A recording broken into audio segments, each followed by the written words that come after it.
I think we'll continue to see Iraq being played out as a proxy battleground between US and Iran. And the challenge presented there is Iraq is close both to the US as well as Iran. And Iran, obviously, the location makes the interdependency a lot more profound.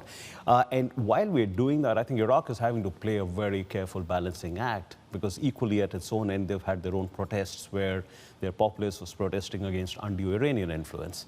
But at the same time, there is a dependency Iraq has on Iran, at the same time on the US. I think some of these proxy wars will continue to play out till we see a de-escalation of the tensions between US and Iran. Because till such time those continue to be there, I think Iran, while suffering from the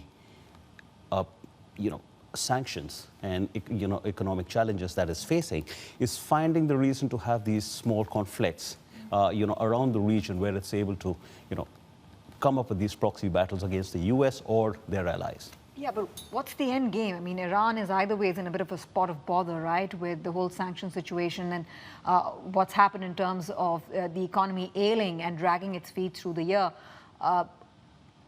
What could be perhaps a good resolution for Iran going forward from here? Can they find common ground with the US, or they've reached a point of no return?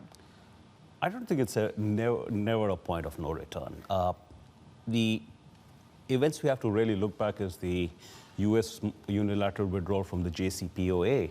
And having a couple of years elapsed since then, the question really is to revisit that and see whether that proximity that had been created with JCPOA and the oversight created would have given the allies more and the countries more leverage over Iran than an adversarial approach, which really hasn't yielded much more benefit, either the countries who are part of the JCPOA or the region itself. So I think there may be an opportunity here to revisit the JCPOA and find a balancing act which will work for Iran, work for the regional markets, as well as for the US and its other allies.